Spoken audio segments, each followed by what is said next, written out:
Hey everyone, welcome to another edition of Gotlegs. Today I'm going to talk about some of the things that I've got going into this off-season. And one of the things is right here. If you've seen some of the videos I did this winter, you'd know that I ride like an elite super chrono fluid trainer when I'm riding indoors. I do ride a lot of Swift. Not really using it. I basically just use the data from there to go to my Strava account. But I've got like a regular fluid trainer from Elite. It's not anything fancy. It's the one where you kind of put the wheel on the bike and then you hit a roller and strap it in and all stuff like that. I've been using that trainer for about 5 or 6 seasons now, and since I bought it, a lot of things have changed. When I bought it originally back in 11 or 12, I needed a trainer that could replace the Tacx Bushido that I had. I can't really remember why I didn't like the Bushido, but I think it was something to do with the interface that it had. It was just horrible to use. So instead, I needed a trainer that I could use in my apartment that wouldn't be too loud and that wouldn't have too many vibrations to annoy the people living under me. So I got the Elite Super Chrono Fluid Trainer stuff, or whatever it's called. And it's been great. It's a really quiet trainer. It doesn't make that much noise. It doesn't do many vibration as like a big flywheel will do. So it's been a fantastic turbo train to use when living in an apartment. But since we've bought a house and we'll be moving into that during this winter, there's no need to really pay attention to buying a trainer that is easy on the ears. Also, a lot of things have happened in 5 or 6 years that has passed. Technology has increased. You know, you got all these smart trainers out there, so I wanted to try something different. One of the things that I really didn't like about the Elite trainer is that it wasn't too realistic feeling. I know some people say that it's hard to have like a road like feel on a turbo trainer because you're at the end of the day you're still staring into a wall. You're sitting indoors and stuff like that. Anyways, you can probably get a more realistic road feel than I had on this Elite Turbo Trainer. I read a comment that somebody had written in a blog that the trainer that he was using was basically like pedaling in sand, and that's the same feeling you get from the Elite Trainer. There's no inertia going on, so it's kind of like you're stomping on the pedals all the time and you don't really get into a good groove or anything like that.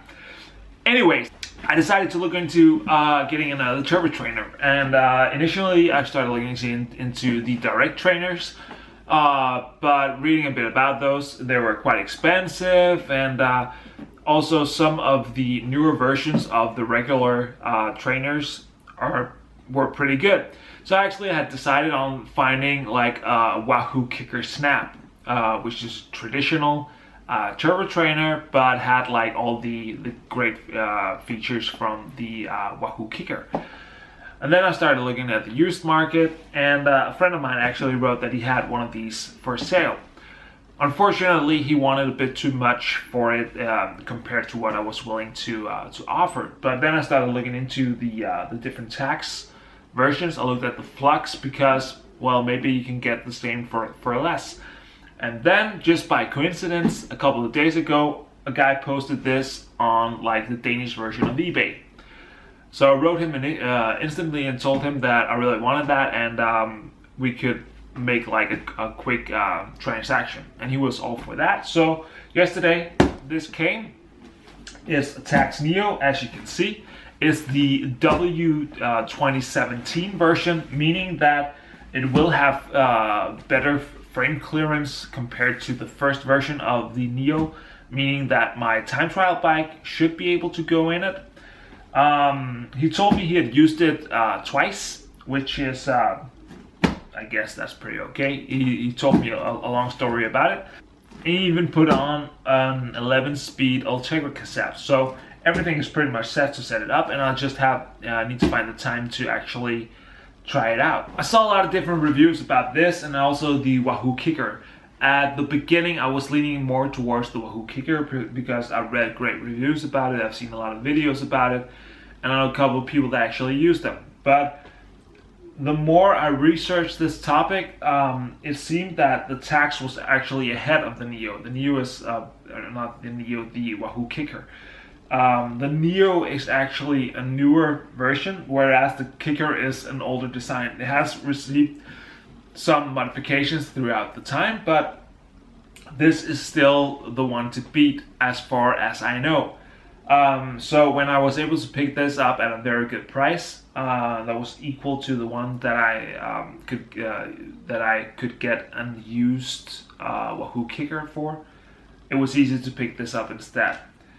It has all these crazy functions with like the road-like feel and stuff like that. So if you're going over cobbles on Swift, I guess they try to emulate the feeling that you get riding over cobbles. It's the same as the different road surfaces if you're going over a bridge or going over cement and stuff like that. That's probably not a feature I will be using that much. I kind of think that's pretty silly, but if you're into the heavy gaming, I guess it's very cool. Anyways, I will be using this as my primary winter training machine now, and I can't really wait to try it out to see if it's actually as good as a lot of people say it is. So when I've had the chance of actually giving this a couple of rides, I will be back with another video about it. But I've actually made like a list for some of the things that I want to do in 2018, and also some of the things that I want to do in this off season, because my last race has been ridden. I'm now in off-season mode. It won't be long until my winter bike will be in use again, because the weather has been very changing. Right now it's actually pretty good fall weather. We have about somewhere between 16 and 18 degrees. The sun is primarily out. We haven't had any like heavy rains or anything like that. So it's been very good. It's actually been good enough to ride on your normal road bike. But I know that the season will change probably sometime during October, and we will have more rain. And riding on a regular bike without any fenders in the rain is just plain suicide, I guess. No, it's not really. But I really don't like cleaning my bike after every ride. I'm more into having to ride a heavier bike with fenders on it, and then not really caring about how wet I get, because the fenders will take a lot of the rain and the water. So the winter bike will be in effect soon, and that means that I won't be having a power meter on my road bike. Instead, I will be riding Swift and other stuff like that on the turbo trainer, and hopefully this will be my key to having a more road-like feel on Swift and also riding indoors. But some of the things that I will be doing in this off season is I will be riding Swift a lot. I will be doing some strength training. I talked to Magnus, my coach, about it, and I'm hoping to get up to about 2 times a week doing the heavy lifting. That strength training should be able to give me some more peak power when I'm sprinting. I'm not really hoping that it will increase my FTP or anything like that, but hopefully it will drip on that as well. But the main objective is to have something to do besides cycling all the time, especially when it gets dark here in Denmark.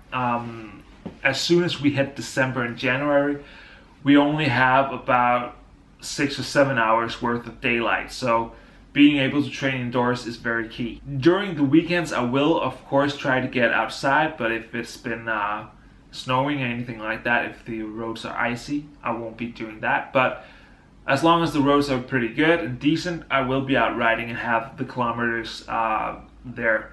So I will be doing the intervals and the very focused works on like regular weekdays, and then having the endurance sessions during the weekend. So hopefully I'll be able to put in about 8 hours of cycling throughout the week, probably about 5 or 6 hours in the weekend, and then the rest during the weekdays. Another thing I really need to look into this off season is reducing my weight. I stepped on the scale this morning, and even though I've been sick and all that, I've just gained too much weight.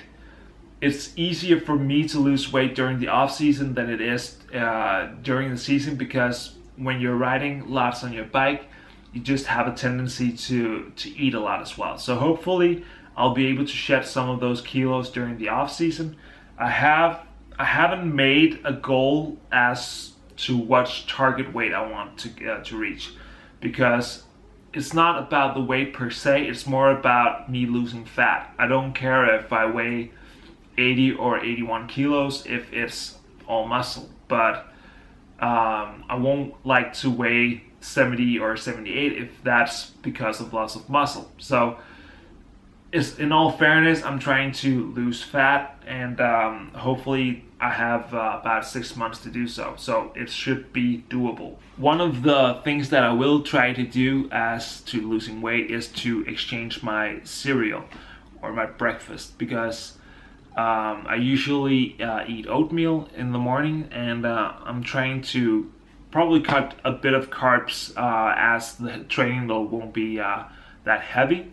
So on days where I'm not riding the bike, I will try to get like a protein breakfast, and on days where I'm on the bike, I can do the oatmeal thing. And also try to eat the healthy snacks instead of all the not so good food for you. And hopefully that'll be able to shed some kilos off this amazing body. So that's it about the goals for the off season. I also have some goals for the upcoming season. Actually, the main objective for this season that has just passed was basically to get into the rhythm of riding races again. And the main objective was actually to ride in the Nationals time trial. And I did that. I got a good podium finish in the end. Not at the Nationals, but in the grade I'm riding in.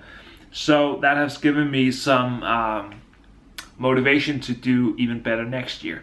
I know it will be difficult because my girlfriend will be starting her work as well.